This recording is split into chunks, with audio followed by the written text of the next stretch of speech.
9 8 7 6 5 4 3 2 1।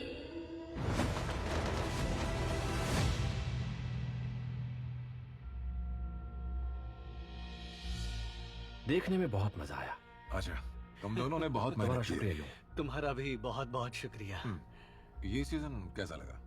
मुझे सारे के सारे गेम्स बहुत पसंद आए। तीनों गेम्स में सस्पेंस जैसे भरा हुआ था और आखिरी वाली गेम तो भाई साहब उसने तो दिमाग को हिला कर रख दिया। डायरेक्टर साहब जैसा आपने कहा था बिल्कुल वैसा ही हुआ। गेम्स खेलते वक्त मुझे स्टेज प्ले का एहसास हो रहा था। और आखिरी सीन में वो कैमियो? पता ही नहीं था। तुम्हें नहीं पता था? हाँ, मुझे किसी ने बताया ही नहीं। एक बार किसी ने बोला था कि सुनने में आया है हॉलीवुड की मशहूर एक्टर भी इसमें होने वाली है, और मैंने कहा कि नहीं, ऐसा कुछ होता तो मुझे जरूर पता होता। कोई गलत फहमी होगी, कौन होगा ये पता नहीं था, लेकिन सोचा नहीं था कि इतनी मशहूर एक्टर हमारे साथ काम करेंगे। हाँ, ये राज की बात तो हमने काफी लंबे समय से खुफिया रखी हुई थी। और लेकिन स्केड्यूल भी ऐसा था। जब पता चला कि केट ब्लैंचेट मतलब वो मेरी काफी फेवरेट एक्टर है और मैं उन्हें हाई तक नहीं बोल पाया। हमारे सीन्स भी अलग अलग शूट हुए, बस कैमरा हमें आगे पीछे फॉलो कर रहा था और फिर बाय बोलने का भी मौका नहीं मिला। बैड लक था। हाँ, मैं जानता हूँ, हालात ही कुछ वैसे थे। मुझे इस बात का बुरा लगा। ताकि उन्होंने पहली बार खेली होगी ना। हाँ, शूट के वक्त मैंने देखा कि वो सेट पर बहुत बहुत ज्यादा प्रैक्टिस कर रही थी। हालांकि वो मुझसे काफी दूरी पर थी, मुझे उनका चेहरा भी ठीक से दिख नहीं रहा था। बड़ी देर से कोशिश कर रही हमने थी। ताकची काफी पहले भेज दी थी, लेकिन उन्हें प्रैक्टिस का वक्त ही नहीं मिला। इसलिए शूट के दिन वो बहुत कोशिश कर रही थी, लेकिन लग नहीं रहा था। तब मैंने जाकर उनको एक ट्रिक सिखाई और फिर एक शॉट में खुद उन्होंने पलटा दिया। हाँ हाँ, एक शॉट में देखो कैमरा ताकची से उनके फेस पर टिल्ट होता है, उसी वक्त उन्होंने वो ताकची पलटाया और वही हमने देखा है। और ताकची पलटाने के बाद उनकी आंखों में वो आत्मविश्वास झलक रहा था।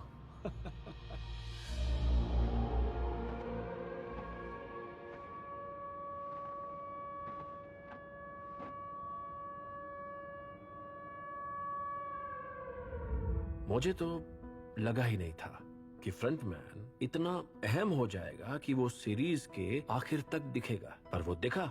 और सीरीज के अंत में वो सॉन्ग की उनकी बेटी से मिलने यूएस जाता है और सबसे बड़ी बात, उसे सॉन्ग की उनकी चीजें सौंपता है। तब ऐसा लगता है कि उसने खुद से कोई वादा किया था और अब वो पूरा हो गया, यानी कि सब खत्म हो गया। लेकिन मुझे तो फ्रंटमैन के बारे में जानने की दिलचस्पी हो रही है। मतलब ऐसे गेम्स में आने से पहले उसकी लाइफ कैसी थी और सीजन 3 के बाद कैसी होगी। दरअसल फ्रंटमैन नाम का शो होना चाहिए। हाँ डायरेक्टर, हाँ देखना तो मुझे भी है। फिलहाल तो हमने ये सीरीज यहीं खत्म की है, तो ऐसा कुछ करना है तो हमें थोड़ा इंतजार करना पड़ेगा। सबसे पहले लोगों को इस शो के मजे लेने दीजिए, उसके बाद सोचेंगे। जब मैं स्क्रीन प्ले पढ़ रहा था तब सोच में पड़ गया था कि इसका अंत कैसा होगा, और मैं आखिरी पन्ने पर पहुंचा और मैंने ये पढ़ा कि कि हुन का आखिरी सीन है। और पढ़ते ही मैं चौंक गया कि हुन आखिर में ऐसा कुछ करेगा। वाह, क्योंकि आज तक जितने भी किरदार मैंने देखे हैं उनमें से इसके फैसले ने मुझे थोड़ा रिलीजियस फील करवाया कि हाँ, यही इस किरदार की सोच है।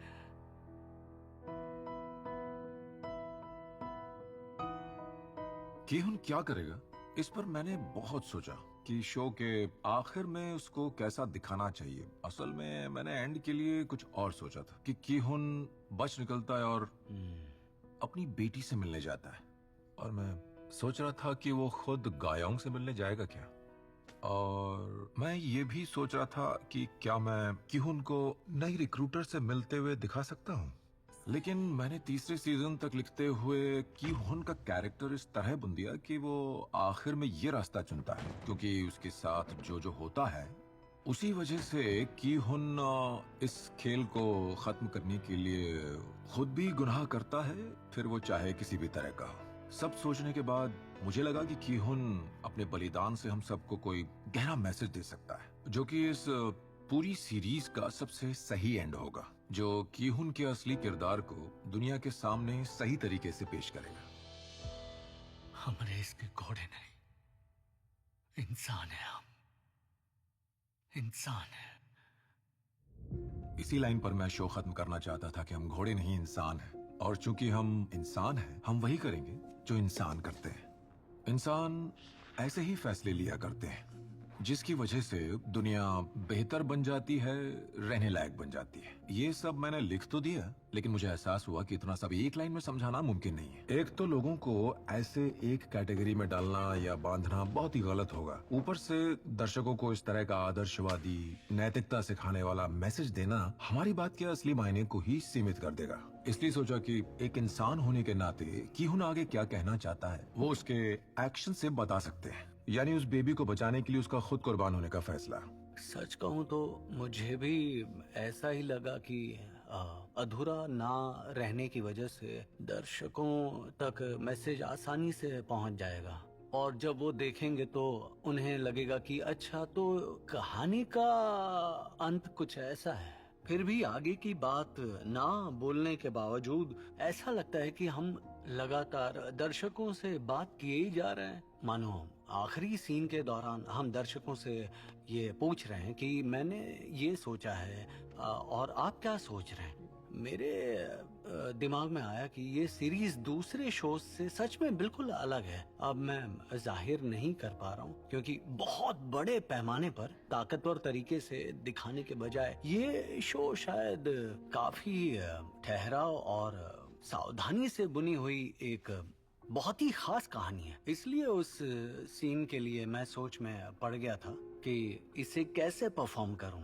एक अभिनेता के तौर पर सारे जज्बातों को मुझे पूरी तरह से जाहिर करना है, या फिर लेखक या कहूँ डायरेक्टर के हिसाब से इसको अधूरा छोड़ने वाला खुला अंत दिखाऊं। मैं ये तय नहीं कर पा रहा था, इसीलिए हमने उस दिन काफी टेक लिया और अलग अलग जज्बात दिखाने की कोशिश की। शायद इसका परफेक्ट हल था ही नहीं।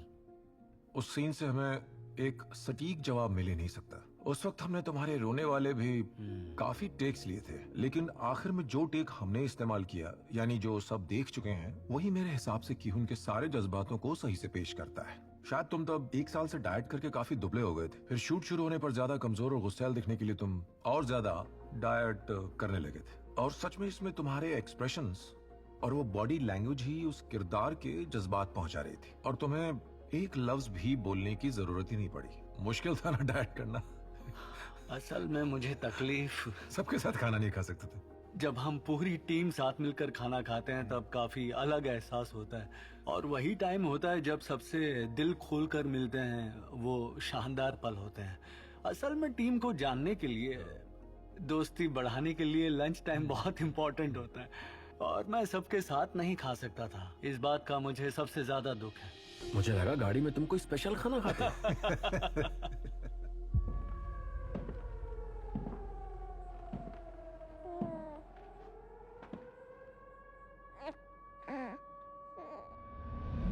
एक बात बताऊं, सेट पर फ्रंटमैन के बारे में मैं डायरेक्टर हंग से बहुत डिस्कशन करता था और बार बार पूछता रहता था कि जब कीहुन मैच खेलता है तब फ्रंटमैन उसके बारे में क्या सोच रहा होता है। पता नहीं अब ऐसा करने से मेरे किरदार पर कितना असर पड़ता है, क्योंकि आखिरी गेम से पहले जब फ्रंटमैन वीआईपीज को सुझाव देता है कि बेबी को प्लेयर 222 बना सकते हैं, तब मेरे अंदर कहीं दबी हुई सी आवाज मुझे एहसास दिला रही थी कि ये गलत है, मुझे बेबी को बचाना चाहिए, मुझे उसकी जान दांव पर नहीं लगानी चाहिए। और फिर कीहुन को बिल्कुल अलग करते देख फ्रंटमैन खुद को कमजोर समझने लगा। जब उसने देखा कि कीहुन जैसा आदमी आखिर तक अपने उसूलों पर टिका है, तो फ्रंटमैन के मन में कीहुन के लिए सिर्फ तारीफ ही नहीं बल्कि कहीं ना कहीं ये भी ख्याल आया होगा कि इस आदमी ने वो करके दिखाया जो कि मैं यानी कि फ्रंटमैन भी ऐसे हालात में नहीं कर पाया था। आखिर में जब फ्रंटमैन बेबी को उठाता है तब लगा कि इस पल उसे अपना अतीत याद आ गया होगा। हो सकता है कि पूरे शो में पहली दफा उसने अपने अंदर की इंसानियत दिखाई होगी। मेरे ख्याल से हालांकि कहानी मैंने लिखी है, लेकिन सब कुछ होने के बाद फ्रंटमैन की उनके पैसे लेकर एक अकाउंट में जमा करता है और वो खुद तकलीफ उठाकर गायों को कार्ड के साथ की उनका खून से सना यूनिफॉर्म देने जाता है। वो पल मेरे हिसाब से फ्रंटमैन के अजीब किरदार को दिखाता है, क्योंकि वो सिर्फ पैसे लौटाने नहीं गया बल्कि वो गंदे कपड़े भी ले गया। एक बेटी को उसके पिता के खून से सने हुए गंदे कपड़े वैसे के वैसे थमा गया। बताओ फ्रंटमैन आखिर सोच क्या रहा था? इस बारे में भी मैंने इनसे काफी डिस्कशन किया था। हमने ये भी सोचा कि ये देखकर लोगों को तरह तरह के सवाल सताने लगेंगे, मतलब फ्रंटमैन के इरादों के बारे में। सीजन तो कंप्लीट कर दिया, लेकिन लोगों से हमें काफी उम्मीदें हैं। मैं जानना चाहूंगा कि फ्रंटमैन की इस हरकत का लोग क्या मतलब निकालते हैं। यकीनन सब लोग तरह तरह की बातें करेंगे। पहले तो मैंने सोचा था वो उसे सिर्फ कार्ड देगा, फिर बाद में सोचा इससे हमारे दर्शकों में क्या मैसेज जाएगा, क्योंकि उसका 456 वाला यूनिफॉर्म ही क्यून की आखिरी निशानी है। तो जो पैसे क्यून के होने का कोई सबूत नहीं, उन्हें गायों अपने पिता की अमानत मान सके, ऐसा कुछ चाहिए था। और क्यून के कपड़े वैसे के वैसे बेटी को सौंपने से उसकी मेहनत, बलिदान, तड़प, सारी कोशिशें जाहिर होंगी। और आखिर में क्यून भी कत्ल करता है, यानी तेहो का खून भी उसकी कमीज पर लगा है। यानी उन कपड़ों में किहुन की पूरी कहानी समाई है। इसलिए मैंने सोचा कि उसकी बेटी को दाग धब्बों समेत सौंप देंगे तो कैसा रहेगा। लेकिन इसके तो कई मतलब निकल सकते हैं। एक तरफ फ्रंटमैन ने सिर्फ पैसे न देकर अपनापन जताया, बल्कि उसके खून से सने कपड़े देकर मेरे ख्याल से वो बिना बोले ये बताना चाहता था कि उसके पिता इस दुनिया में अब नहीं रहे। और दूसरे नजरिए से देखें तो बच्ची के लिए उसका बेरहमी जाहिर करना उसे जालिम बनाता है। बिल्कुल ऐसा भी लग सकता है। क्योंकि एक बच्ची को उसके पिता के खून से रंगे कपड़े आखिरी निशानी के तौर पर देना मतलब एक पत्थर दिल आदमी का ही काम है। एक तरह से उसका ये जेस्चर डर भी पैदा करता है कि फ्रंटमैन अभी भी उतना ही डरावना इंसान है जिससे दूर रहना चाहिए। फ्यूनरल हाउस के आदमी जैसे फॉर्मल कपड़ों में एक काला बक्सा पहुंचाने से वो शायद दो राय पैदा करता है।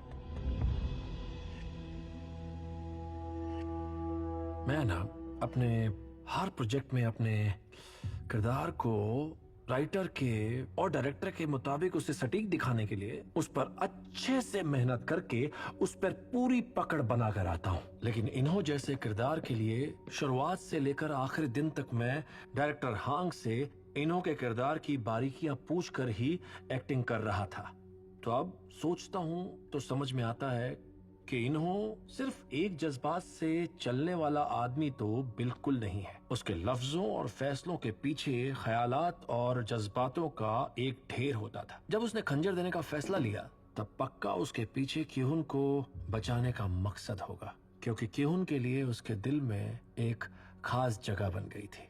पर उसके बावजूद उसे लगता था कि क्यून अपनी सोच बदल देगा, जैसे उसने खुद ऐसे हालातों में बदली थी। मगर क्यून को लगातार वैसे जज्बातों से लड़ते हुए देखकर उसे खुद पर तरस आने लगा होगा कि वो इतना सक्षम कैसे हो सकता है। प्लेयर 456, तुम्हें लीडर ने बुलाया है। वो बहुत ही दिलचस्प सीन है जब किहुन फ्रंटमैन के कैबिन में आता है। तब इन्हों और किहुन दोनों अकेले होते हैं और उनके बीच का लंबा अतीत उभर कर सामने आता है, जैसे दोनों का सदियों से वास्ता हो। वैसे इन्हें मिले ज्यादा वक्त नहीं हुआ है, लेकिन फिर भी वो दोनों एक दूसरे को अच्छी तरह से जानते हैं। एक दूसरे का साथ भी दिया है और एक दूसरे को धोखा भी दिया है। सच कहूँ तो ये जब भी आमने सामने आए हैं तब इन दोनों के बीच गहरा रिश्ता महसूस हुआ है। इसीलिए किहुन को देखकर इन्हों के दिमाग में हजारों ख्याल डेरा डालकर कुछ सोचने पर मजबूर करते थे। और किहुन भी जब जब इन्हों की आंखों में देखता था तो अलग अलग जज्बातों में खो जाता था।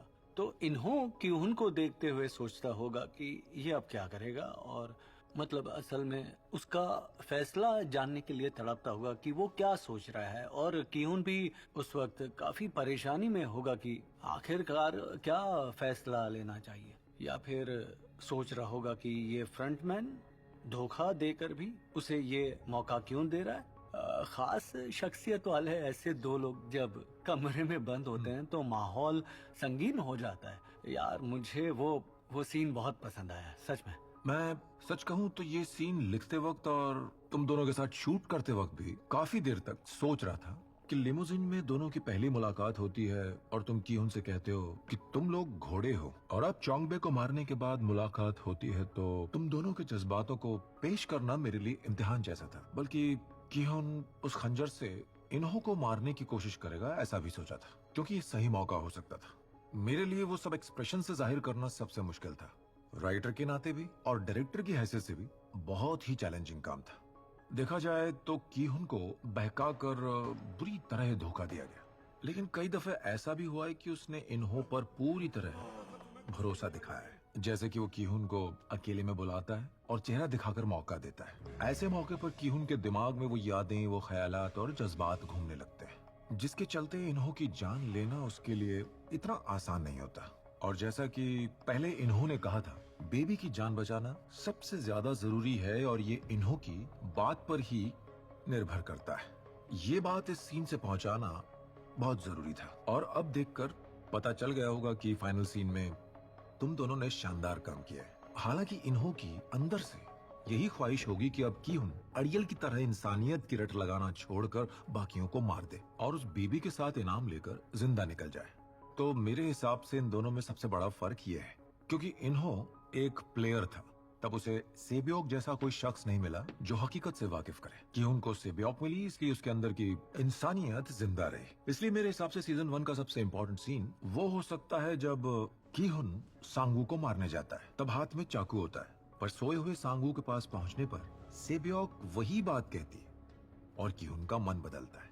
ऐसा मत करो, मैं जानती हूँ तुम बुरे आदमी नहीं हो, अभी तुम ये गलत कदम उठा रहे हो क्योंकि तुम्हारी सोच किसी तरह भ्रमित हो गई है। ये उसे याद दिलाना जरूरी था। उसका इनाम के लालच में ये घिनौना काम करना बची खुची इंसानियत को भी खत्म कर देगा। इसलिए कीहुन को उसकी शख्सियत याद दिलाने वाले शब्द बोलना उस वक्त बहुत जरूरी था। और जो सेबियोक गेम्स में अब तक बेरहम नजर आ रही थी लेकिन साफ दिल की थी, उसके मुंह से सुनने से वो बात कीहुन के दिल को छू गई और वो अपने जमीर को जिंदा रखने में कामयाब रहा। और इस बार भी फ्रंटमैन के सुझाव से वो बिल्कुल वैसे ही हालात में फंस जाता है। यानी सांगू को मारने गया तब ऐसा ही माहौल था, और इस बार भी जब वो इन्हें मारने गया तब बेशक वो पल याद कर सेबियोक की बात याद आई होगी, जिसकी वजह से कीहुन गलत काम करने से बचता है। तो मैंने उस सीन को उसके दिमाग के भ्रम जैसा दिखाया है। मैं सोच रहा था कि कीहुन को कैसे रोक सकता हूँ। फिर मुझे सीजन 1 का सेबियोक वाला बड़ा ताकतवर सीन याद आया, तो सीजन 1 का ये निर्णायक पल मैंने दोबारा दिखाया, जिसकी वजह से कीहुन की इंसानियत मानने वाली शख्सियत बरकरार रही। मिस्टर कीहुन, ऐसा मत कीजिए, क्योंकि आप बुरे इंसान नहीं हैं। वो ऐसा सीन है जिसमें कीहुन ने सोचा होगा या उसके दिल में ख्याल आया होगा कि काश जब मैंने गलत राह चुनी थी तब कोई मुझसे ये बात कहता कि तुम ऐसे नहीं हो कीहुन, या काश जिंदगी में गलत फैसला लेने से पहले कान खींच के सही राह बताता तो मैं इज्जत की जिंदगी जी रहा होता। इस वजह से डायरेक्टर हांग ने कहा था कि इन्हों पहली बार गेम का हिस्सा बना था तब उससे सेबियोक जैसा कोई शख्स मिलता तो हो सकता है इन्हों कभी फ्रंटमैन बनता ही नहीं, इस बात की गुंजाइश ही नहीं होती। इन्हों!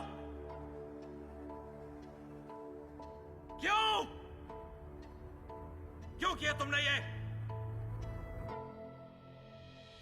पहली बात तो यह है कि स्क्विड गेम जो है उसे कुछ चुनिंदा रईस लोगों का ग्रुप चलाता है, लेकिन ये हमारी पूंजीवादी दुनिया में रोजमर्रा की भागदौड़ भरी असलियत को ही दर्शाता है। यानी दुनिया जब तक नहीं बदलती तब तक ये गेम नहीं रुकेगा।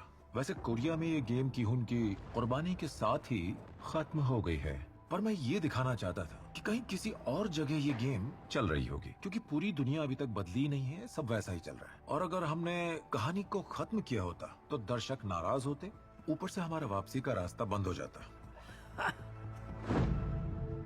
स्क्विड गेम ये असल में छोटे बच्चों का खेल था जो कोरिया में बरसों पहले बहुत मशहूर था। मेरे लिए तो स्क्विड गेम सबसे यादगार था। मैं सीजन 1 में सांगवो के साथ खेला था, उसके बाद सीजन 3 में आपकी बनाई हुई कमाल की स्काई स्क्विड गेम वाकई दिमाग को दहला देने वाली थी। इसमें बाकी प्लेयर्स मेरे साथ क्या करेंगे ये सोचना बहुत ही ज्यादा टेंशन वाला था।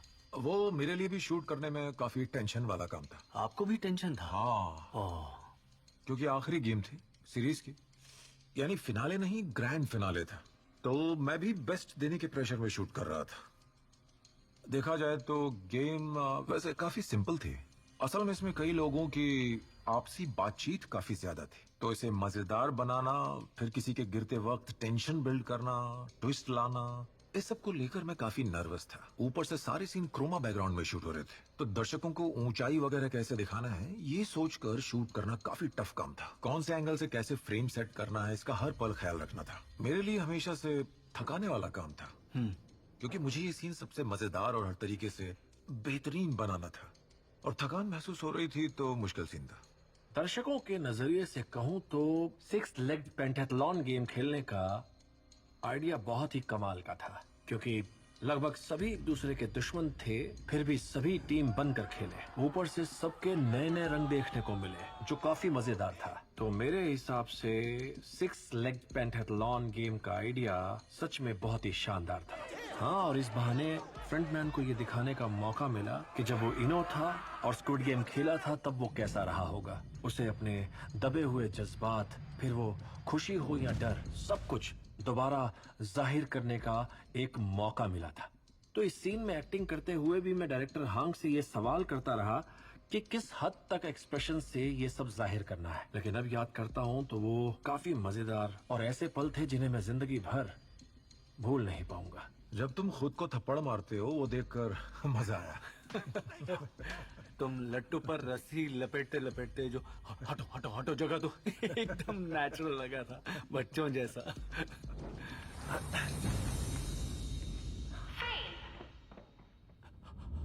शुरुआत में लिखते समय मैंने सीजन 2 और 3 के बारे में सोचा नहीं था, इसलिए बाद में मुझे काफी सोचना पड़ा। लेकिन इन्हों का गेम के अंदर आना और निकल जाना दिलचस्प और अहम हिस्सा था, और जब ये सूझा तो लगा इसे सबसे आखिर में वोट करते हुए दिखाएंगे तो मजा आएगा। जैसे OL नाम के वोट से पूरी गेम बदल गई थी, तभी लगा ये सही है। फिर उसके गेम से निकलने के बारे में सोचने लगा। मैंने ये कहानी भी लिखी थी जिसमें इन्हो लुका छिपी के गेम तक सबके साथ खेलता है, लेकिन उस वक्त चोंगबे को मारकर गेम से निकालना बेहद जालिम साबित होगा, क्योंकि खुद की मौत का नाटक करना पड़ता। इसलिए मैंने ये कहानी फाइनल की और ऐसे प्लॉट लिखे जिनसे सीजन 2 और 3 की कहानी में बड़े और अहम टर्निंग पॉइंट बने।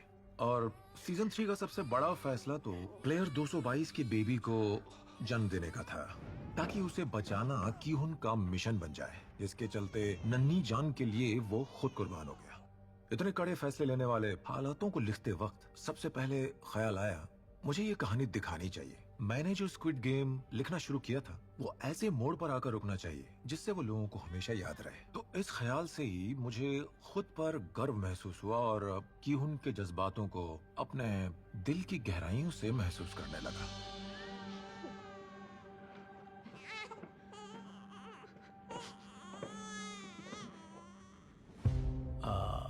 मुझसे पूछो तो शुरुआती कहानी भी काफी मायने रखती है कि कीहुन जो है वो अपनी जिंदगी किस हाल में जी रहा था, किन हालात की वजह से उसे गेम में हिस्सा लेना पड़ा, कि इस गेम के सहारे अपनी जिंदगी बदल सकती है, ऐसा उसे क्यों लगा, जिंदगी बेहतर बनाने के लिए उसने यही रास्ता क्यों चुना, ऐसी उम्मीद की जरूरत उसे क्यों पड़ी होगी। कीहुन जब पहली बार स्क्विड गेम में आता है तब जिंदगी खुशहाल होने की उम्मीद मिली थी, लेकिन जिस तरह से खेल आगे बढ़ते गए और अब सीजन 3 तक देखेंगे तो ऐसा लगता है कि बहुत ही दुख भरा, बहुत दुखी लगता है।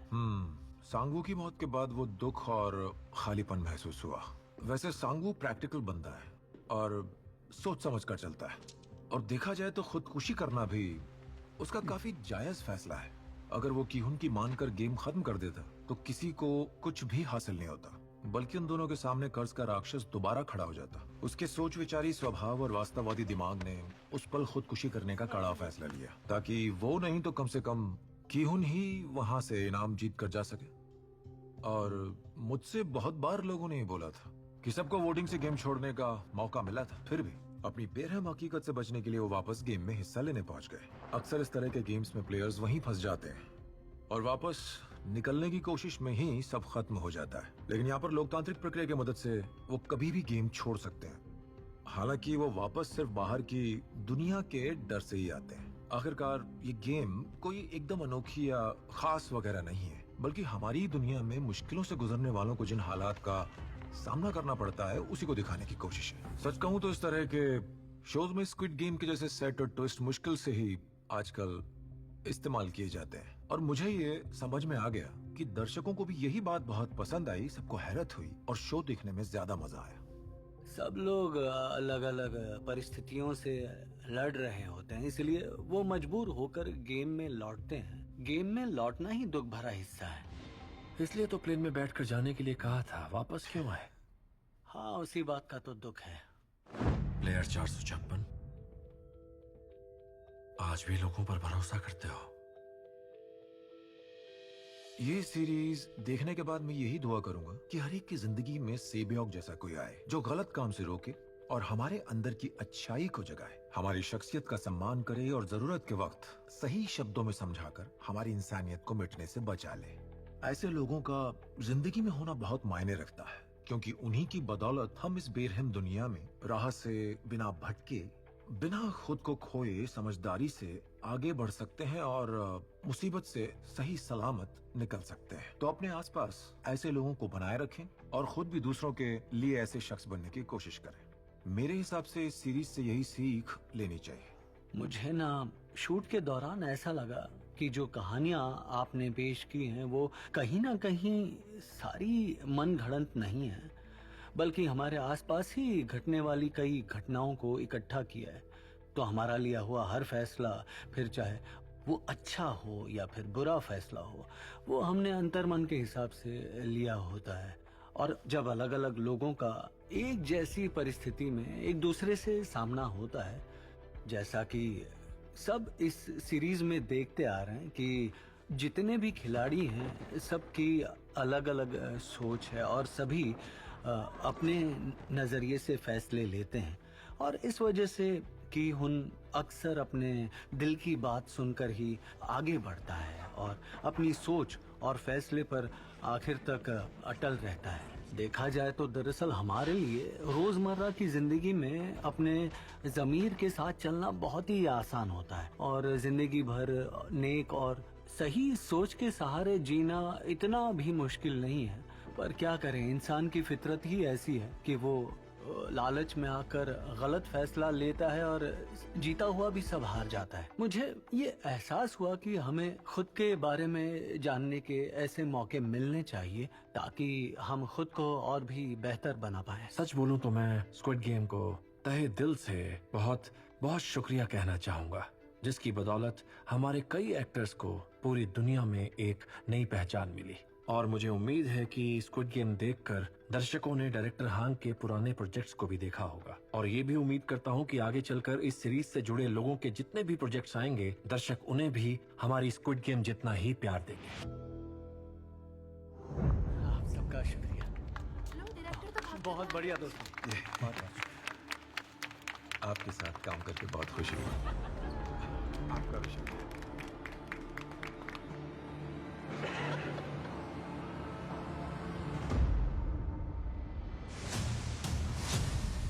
ऐसा लग रहा है अचानक खत्म हो रहा है सब कुछ, इसलिए इस तरह अलविदा कहना थोड़ा मुश्किल है। स्क्विड गेम को प्यार और सपोर्ट देने के लिए मैं सभी दर्शकों का दिल से शुक्रगुजार हूँ। सच कहूँ तो आप लोगों से जितना प्यार मिला है और जितनी सराहना मिली है, ऐसा हमने कभी सोचा नहीं था। ये शो लिखना शुरू किया तब से अब तक एक लंबा वक्त गुजरा है, करीब करीब 10 साल मान लीजिए। एक नई सीरीज पेश करने से लेकर आखिरी सीजन तक पूरे 6 साल बीत चुके हैं। स्क्विड गेम के चाहने वालों का मैं शुक्रगुजार रहूंगा। आपने हमें दुनिया भर से देखा, सराहा और इस सफर में ढेर सारा प्यार दिया। भले इस शो के साथ हम आपको अलविदा कह रहे हैं, लेकिन हम आपसे वादा करते हैं कि हम अपने नए प्रोजेक्ट्स के साथ आप लोगों से दोबारा मिलने आएंगे। हमें बस भूलिएगा मत। नए कंटेंट की भरमार वाले इस दौर में भी मैं उम्मीद करूंगा कि आप स्क्विड गेम को अपने दिलों में खास जगह देंगे और उसे कई सालों तक आप याद रखेंगे। हम हैं स्क्विड गेम। शो देखने के लिए शुक्रिया। हमें और स्क्विड गेम को यहाँ तक पहुँचाने के लिए आप सबका तहे दिल से शुक्रिया। आप सबके प्यार और सपोर्ट के लिए बहुत बहुत शुक्रिया।